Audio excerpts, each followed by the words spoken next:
Hello and welcome to Soul Symbols. My name is Shelley and I'd like to welcome you to my channel. What I've been doing lately is the majority of the content on my channel is related to card reading and oracle for well-being. But what I've been doing is I've been participating in a class in college, a non-credit course that talks a lot about environmental health and where we are in the current state of taking care of our planet. I felt like this was a wonderful cause. It was a cause I've always been very interested in. And so I decided to go ahead and do a series of videos that I call Eco Girl in a Modern World. This video series is dedicated to talking about the very real topics that we face today when trying to, leave less of a human footprint on our planet. And I can say that I've learned so much. A lot of it is very real information. It's not always pretty facts, but a lot of it is also very positive in the way that, we have faced challenges in the past. And as a nation, as a planet, as an entire group effort, we have turned things around in a lot of ways.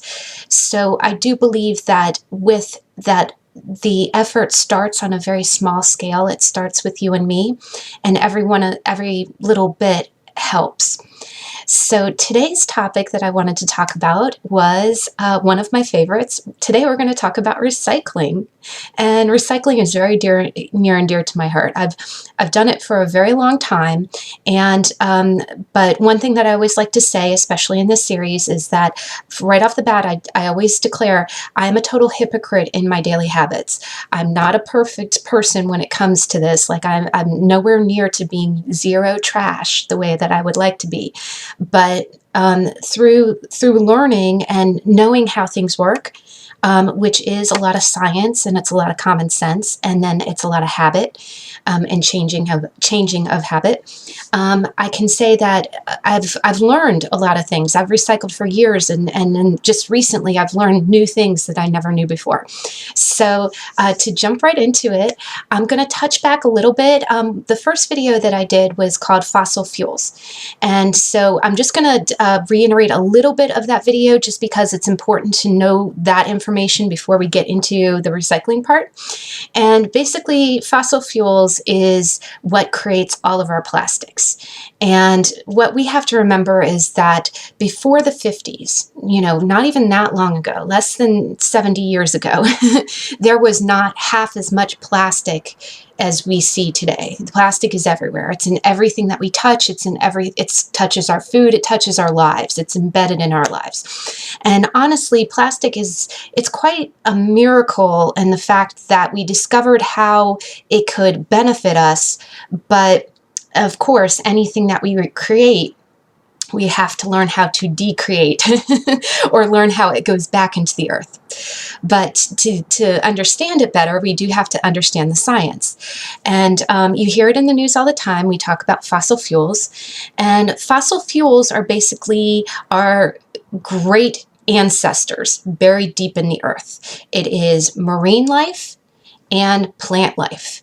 And it's interesting. I've started to, not even to joke, I've started to say, okay, is what I'm drinking from a dead fish or a dead seaweed? And the reason that I call it that is because fossil fuels are crude oil and natural gas or coal. And you hear that every day. Natural gas is what heats our homes. It's what you use on your stove.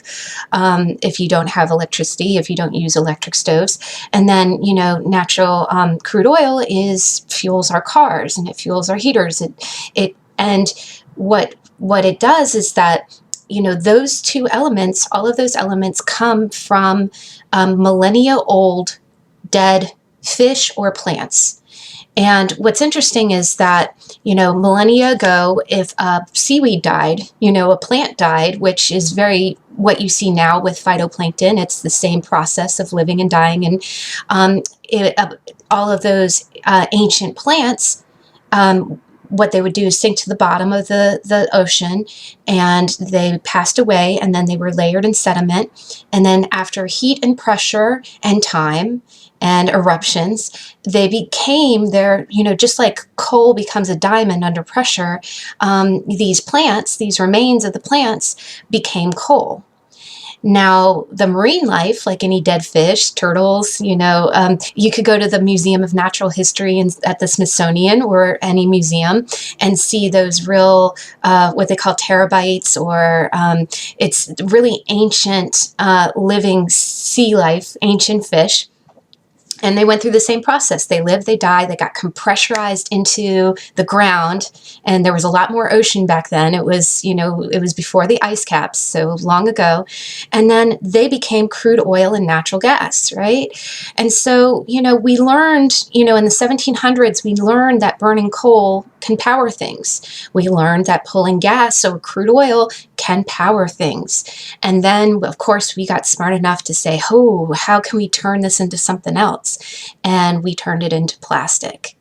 And that's the amazing thing to me, is that anything that you touch and everything around you is plastic. This computer monitor, when you touch that, you are touching the remnants of millennial old fission plants, right? And that in itself is quite miraculous. But the thing is, you can turn the miracle is that you can turn fossil fuels into anything. Plastic can take any form, right? It's when you crack crude oil, it becomes ethane. When you crack natural gas, it becomes propane. Ethane becomes ethylene, and then polyethylene, which is plastic. Propene becomes propylene or polypropylene. And in a minute, when we start looking at the chart for plastic, you can actually see, am I drinking from a dead fish or a dead plant? And that's kind of good to know. But long story short, it's amazing that fossil fuels can become, it's multi-use, but it going back into the ground is not multi-use. We have to learn that just because we can form it into something, we also need to be able to break it back down. And that's where we're getting into a corner. We've got two problems. Fossil fuels are not infinite. The amount of fossil fuels, the amount of natural gas, the amount of crude oil we have left probably will last us anywhere from 52 to 110 years if we keep using it the way that we have. That's the caveat, guys, okay? Just don't, before we get gloom and doom, if we keep using it the way we have, if we keep pulling it from the ground. And this you will see in the news. You'll see arguments about the Alaskan pipeline, because what we want is we want to pull, big oil companies, they want to pull more oil. We don't have much of it left. Do we want to be using that precious resource? Because when we bury the plastic, it doesn't become that dead fish again.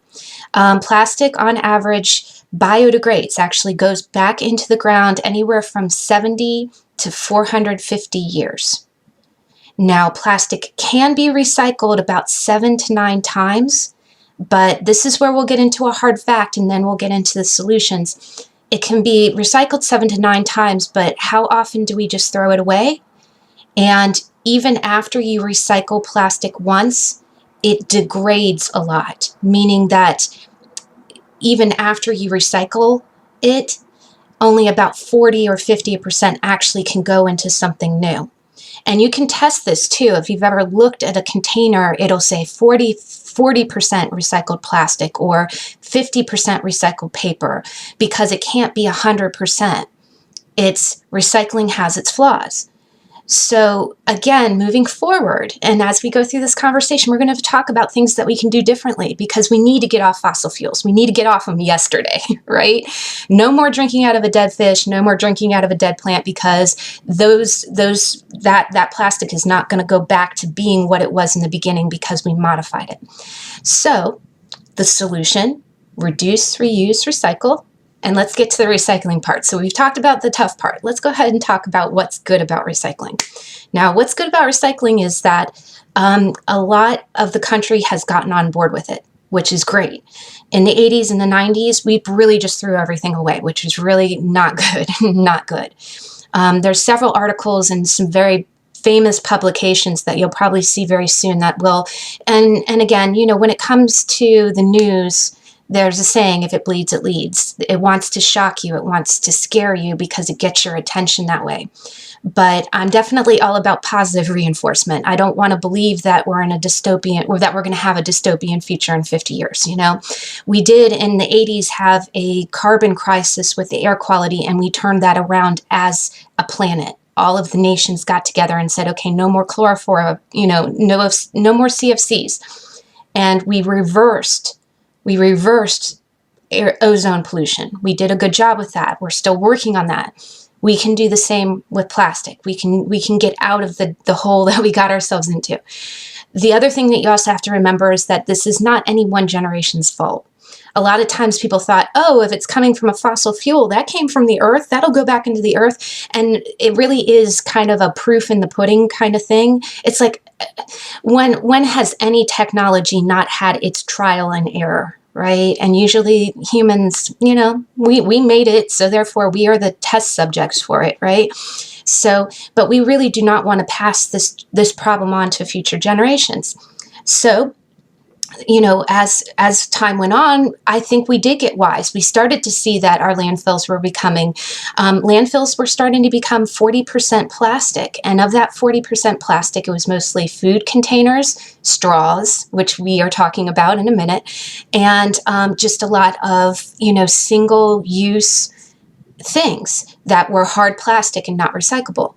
Now, the beauty is that just about every county, just about every state has a recycling program. And so let's start with the big one, your local neighborhood recycling program. Most of them will take anything that has the little triangle on your plastic. So let's first talk about how you recycle plastic. That's the big deal. Because yes, let's go ahead and see how we can at least get that. If we're going to use that plastic, container, can we at least get it recycled at least once or twice or a couple times? But I will be honest, the other solution is that we do have to get away from them entirely, because unfortunately, we can't continue to lean on it, right? But if you put your plastic into the recycle bin, many communities have what they call single stream recycling. And this is actually a really great program. It used to be that when recycling first started out, it used to have that you separate everything, right? You had a bin for glass, you had a bin for aluminum, you had a bin for plastics, and then you separated your paper, and then you had some communities even have composting piles, which is really cool if you don't do that in your own home. But they went away from that because honestly, they were still the biggest danger with recycling is that you have to be a good sorter. You have to be good at sorting, right? And you have to commit to it. That's the other. Remember, we're talking about changing our habits. So if you are a good sorter, if you know what is recyclable, what is not, and how to make sure that you're not putting something that doesn't belong in the trash, and vice versa. So the number one tip is that you do need to have your recycling bin, your in-house recycling receptacle. So normally most people have a bin inside the house that collects everything, and then you take that bin outside to the bigger blue bin that gets picked up with the trash, right? So have that inside receptacle next to a regular trash bin. That way they're both side by side, and it's going to be easy for you to choose and say, okay, this goes here, that goes there, and it'll be very little impact on your day, right? The second thing is look up your most recycling companies, when they are what they call single stream, which means everything goes into one bin. So instead, a lot of companies have made it where you don't have to sort anymore. Like you don't have to separate it anymore. It doesn't have to be glass here, plastic there. It can they call it all in, right? And waste management companies do that to make it easy on you as the consumer, because they want you to recycle and they want to make it easy for you. But you got to help them help you. And the way that you do that is you go to their website, go to your recycling or your county's website, and really look at the rules. Look at the rules. Either that, or if you've got a chance, go out to your recycling place. And that is very eye-opening. It's a little scary for some people because the recycling center is always right next to the landfill. right? But it's the same place that you go to if you're recycling things like tube televisions or, turning in things like paint canisters. You have to go to the landfill for that anyway. While you're there, go ahead and see how they handle your recycling. But go to their website and see your list. I call it the golden list, right? Now, the first and foremost, if it's single stream, you want to make sure that you're not contaminating the what's in your bin with something that's going to be hard for your recycling company to pull out. And the number one biggest culprit, plastic bags. Plastic bags, like the handled bags you get at the grocery store, or the clear plastic bags that you might be, a lot of times people, and I do it myself, I put clear plastic bags in my recycling receptacle to keep it clean, right? Because I don't want to be I'm clean, I rinse out my recyclables, but you don't want the bin to become dirty. That bag, when you're done, cannot go in with your recyclables. The reason being, or any grocery bags either. The reason being is because those thin plastic bags, they tangle. There's single stream recycling is an automated process with conveyor belts. There's different stages of it where one stage pulls out all the metal, another stage separates all the paper. It does it automatically, but it's a gigantic machine. There's a few areas of it that are human, but even those humans sometimes have trouble reaching out and grabbing that plastic bag if you tied up all your recyclables. So if you have single stream, leave it loose and do not put any bags in there. Now, where we get confused with this is that a lot of grocery bags do have a recycling triangle on it. And the reason that they have it is because those bags are recyclable, but that it's not in with your recycling that the trash picks up. You got to take those bags to the grocery store. The other thing is that if you have any cellophane wrapping, you have to look for the triangle as well. Like there's a lot of toilet paper that has the recycling, but that cellophane has to go with your grocery bags. It cannot go into your regular recycling, so that's an important one. This one was also something new that I learned. Ziploc brand baggies. They are recyclable. But you do the same thing. You put it with your grocery bags and take it to your grocery store. And actually, my grocery store is really neat. They have an outside container that has a solar panel on top, and you just put all the bags in, and it takes it. So I drop them off. I drop off my plastic bags right as I'm walking into the grocery store. It's extremely convenient, and it doesn't even involve a separate trip anywhere. So that's number one. Single stream recycling, keep the baggies out. That's a separate recycling process, and it's very, just keep them separate. Don't even put any of those bags in with your single stream. The next thing is know your triangles. And this is where we get into is it a dead fish? Is it a dead plant, right? But the first thing you want to do is you want to look at the bottom of your plastics, which is going to be a majority of what goes into your recycling bin. There's different triangles, and it's 1 through 7. And again, anything that's ethane is going to be crude oil based. So that would be all of your dead fish stuff. And then natural gas is propane, and that would be any of your dead seaweed planets products. But anything that has that triangle can go into the recycling bag. Your blue bin. Now, the things that you cannot include with your plastic, and this is important, is that if there's anything that's metal, that's a part of your plastic, that is not recyclable. And unfortunately, the culprit that I see the most is this. You see how there's a coil in there? That, while the rest of it might be recyclable, the fact that it's multi-part and has that coil inside, you can't throw that in your recycling. You have to take this pump off and put just the bottle that has the triangle in. Now, I've worked around that a few times. Now, what you could possibly do is if you're finding that these pumps are on your facial, are on lotion or on soap, you could choose to use either bar soap, or you could use, or you can decide to use hand lotion that has a screw off cap. And I see a lot of people going towards that. The other thing that I see the most is that sometimes these little pumps come on like little perfume containers, and I feel guilty. I don't like throwing these away. And one other solution that you can do is that if it does, a lot of these little perfume containers are glass now. So what you can do is you can pop off the pump, clean them out real good, and then if you have a little funnel, you can kind of spray your favorite perfume into it and reuse it as like a travel travel things. So that's one way that you don't have to throw away a pump, because these don't go in the blue bin. Now, the next thing that you can do is, sometimes, you will, in that same vein, sometimes you will find things that are dropper bottles. And, again, the serums that I use, like this is one that's currently being used, and this is one. Sometimes you can, again, just take the top off and recycle the bottle. The glass dropper part does pop off, so you could either clean it out and reuse it, or you could try to separate it and just recycle the glass parts. Unfortunately, the little rubber squeegee type is not going to be, something that you can throw in the bin. But I do have other things that I use it for. And it's funny, there's a lot of really great videos here on YouTube that talk about home tonics that you can make. You can make mixtures of things that you could buy on the shelves, the same thing. You just put aloe vera, essential oils, and other ingredients that are very healthy for you, and reuse the bottles. I've actually been real good. All of the brown bottles that a lot of my vitamins come in, I've taken the labels off of them, and I've been trying to use them as much as possible. I really am looking for merchants that sell things more in cardboard than they do in plastic, and that's difficult. That's going to be a paradigm shift that I think will be coming soon.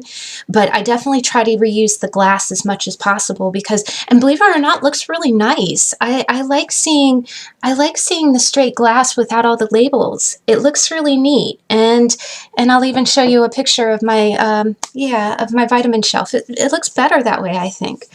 Now, sometimes you can reuse the dropper bottles in different ways. This was a little travel size that I got as like a free gift. And what I'll do is I'll do the same thing, is that I'll put some of the serum in this, and then when I'm traveling, that's less bulk, and it's just enough to get me through the 2 or 3 days that, I'm traveling with.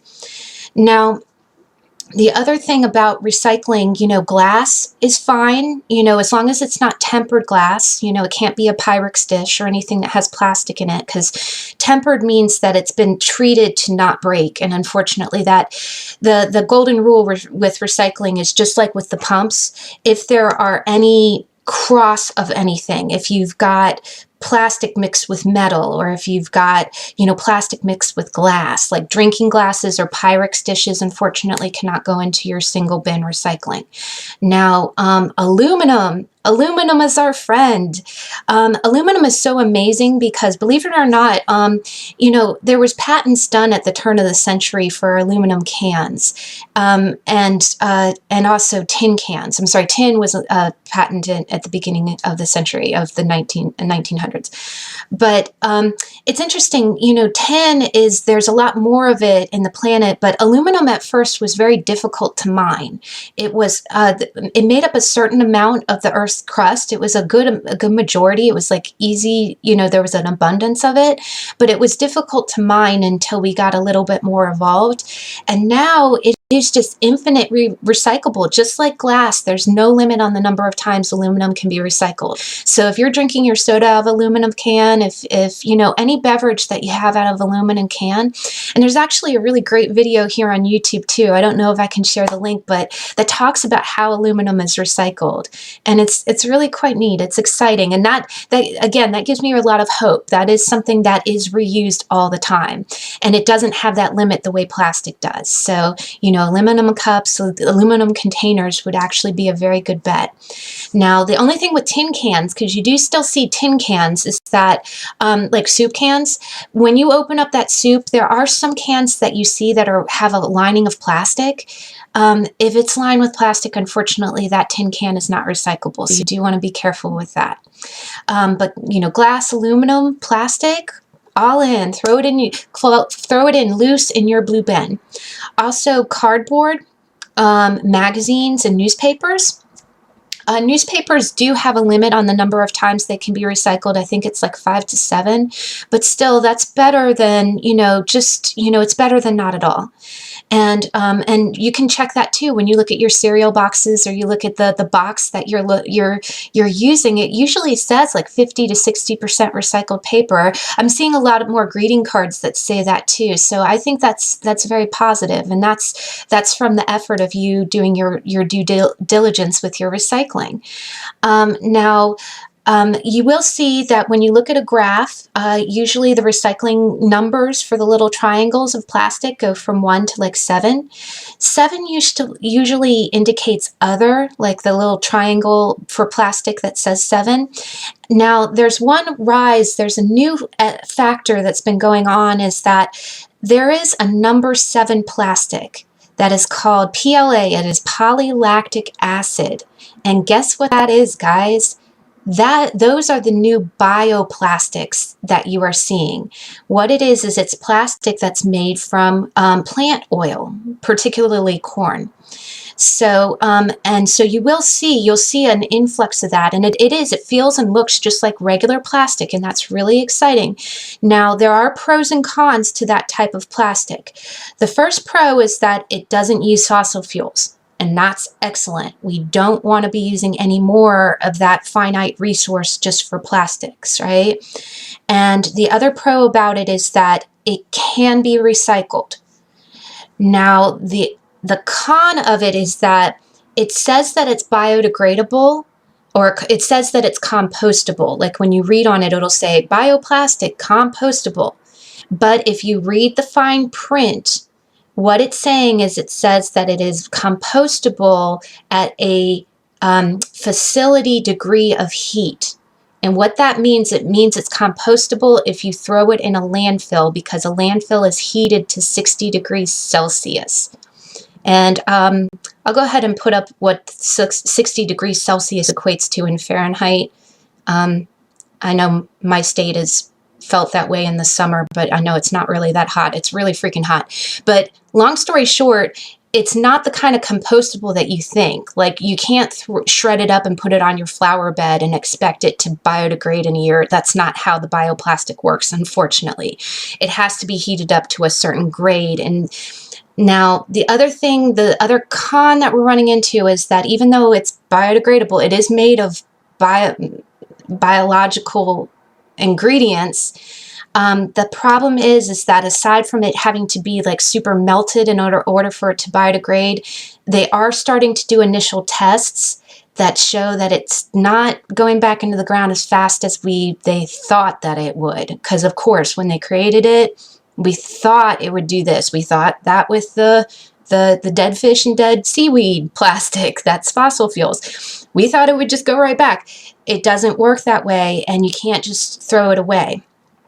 So unfortunately, that, and the other con is that it keeps us reliant on plastic. Our goal here is to not use the plastics in the first place, because one use anything is no bueno, right?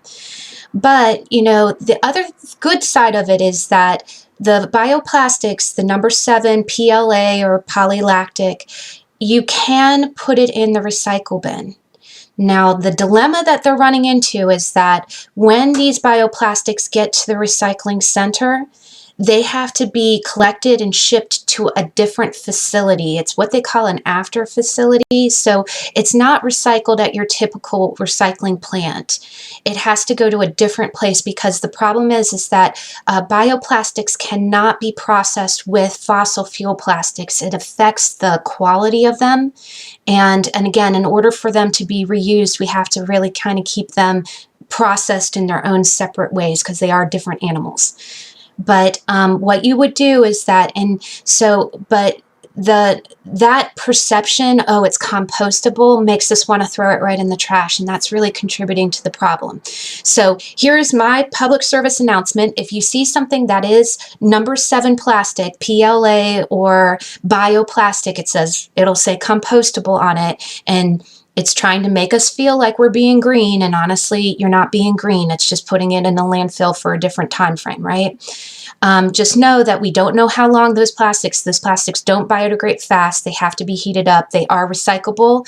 And what we can do to help with that is that it is an alleviation of fossil fuels, but why don't we do this? If you do get one of those biodegradable cups or those compostable cups, PLAs, put it in your recycling bin. Because what'll happen is if we have enough of it, if enough is collected, it will give enough surplus to go to these after centers. Either that, or if we recycle more of these PLAs than we do the regular fossil fuel plastics over time, then we will start to see more facilities create or buy the machines that process that type of plastic. So go ahead and put it in your recycling bin. So just so you know, it's going in a good direction, but our goal is to get off plastics entirely and at least not put those into the landfills. That's what we don't want to do. But some other just daily things that you can do is that if you have the type of plastic that is maybe like an ink cartridge, there's definitely ways that you can recycle other ways. Just like the grocery bags, you can take those to your grocery stores. If you have ink cartridges for like your printer, a lot of office supply stores, like I know for a fact Staples, if you bring these in, first off, you can take them to like, there's a few retail stores that have receptacles that say ink cartridges, but I don't know if that's the other thing that's a little bit of a danger with recycling is you don't know if they're actually doing it. I know we think we're being good, but you never know if it's just being collected as if it were trash. So, you want to be mindful of that before you do it. But I know for a fact, if you go to the office supply stores, especially Staples, they actually have programs that you can enroll for where when you bring these in, they'll make note of how many that you returned. They return these to the ink places, and the ink places refill them. So you're in essence recycling it. You're saving it from the landfill, and you also get an incentive. After you've returned so many ink cartridges, Staples will give you a discount or some kind of incentive for buying more of the same type of cartridge. So that's an excellent way to recycle.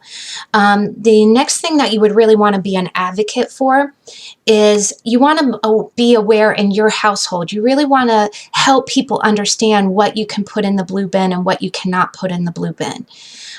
So, just be an advocate. Go ahead and let people know, that this goes in or this doesn't. Also in your workplace, speak to, if you see that, if you suspect, like if you have a recycling bins at work and you see a lot of trash being put into them, send a letter to your building administration and just say, hey, look, can we have a seminar, or can you have some kind of email or posted signage, that says, there's things you can say, okay, this goes in here, this doesn't.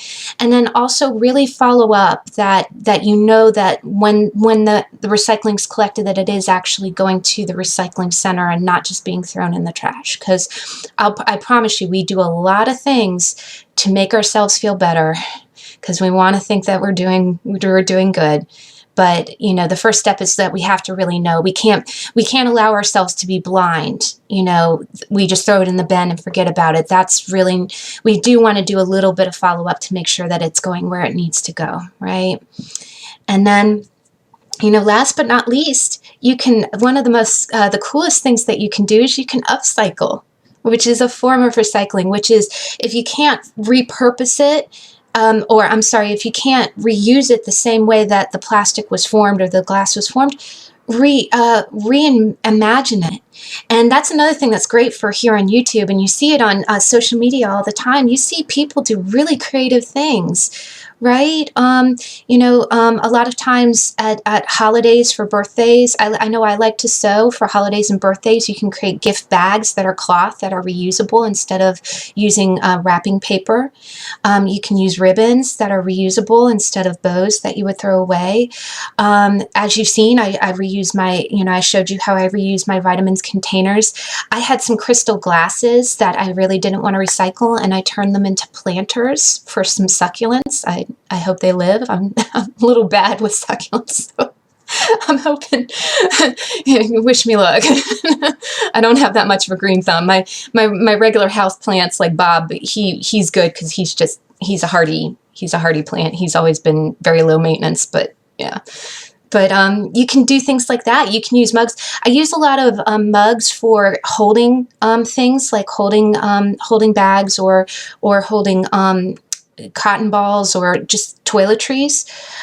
There's really some really wonderful ideas. A lot of times we are going to have separate videos about fashion and about beauty. That's going to be a tough one, but definitely you can reuse containers. I'm just about to run out of some of my eye cream, and I'm going to be trying to reuse this. I'm going to be washing it out and using it to hold something else, instead of, throwing it away or trying to recycle it and, running the risk that it might not be. But, there's a lot of creative ideas out there. Also, if you, there are a few things that are recyclable that you wouldn't imagine are. Like, I recently learned, and this is a new thing too, did you know that Hershey Kisses, the wrappers are aluminum? So if you take the little flag out, and those are pretty biodegradable, you can eat the chocolate, and then if you create if you start saving the little aluminum balls, that would be like an aluminum can. So that's great. A few things to throw out there is that rubber is a natural substance, but it is not the same rubber that's used. There are a few elements that come in a natural form, but we have made into a synthetic form because we don't want to over-farm it. Rubber is one of them. There's a rubber tree plant, but we use synthetic rubber, and unfortunately, synthetic rubber is not recyclable. So like rubber bands, you can't put in the recycling bin, but I do try to reuse them wherever possible. I actually created a rubber band ball that's gotten pretty big, but you can either take it to work or you can keep it and try to find different uses for it. And that's one way to do it. One of the previous videos, I think it was my single-use cup video, I had talked about wine corks. I did not know whether or not they were recyclable. I have learned that there's organic cork, which is rare. What it is that it's mostly farmed in Portugal, and there's actually really great videos on YouTube here that talk about it. That the bark of the tree is actually very. There's a whole artisanship to it. It's like taught generation to generation, but the men take axes and they very gently remove the bark of the tree, and the trees live to be about 200 years old. But that harvesting only happens once every 9 years. So believe it or not, anytime it's like New Year's or a special occasion and you have a glass of champagne, take a look at the cork, because it's probably natural cork. A lot of natural cork goes into bottles of more expensive wine and champagne. The normal stuff that you and I buy has a synthetic cork, but it is plastic based, and there are also videos on how that's made here on YouTube. But that cork can be thrown into the single stream recycling bin because it is plastic. So that's good to know, right?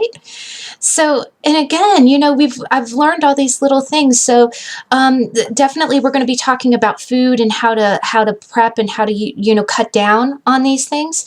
But this is definitely a few things that you can do to reuse and recycle the stuff that we already use every day. So I hope that this was informative. I'm definitely going to be continuing with this series. We're going to talk about a bunch of different things. And if you are a subscriber, please know that the main content of my channel is going to be the card reading. But from now until Earth Day, we're gonna talk about this. So, but I thank you for stopping by, and I hope to see you next time. Bye.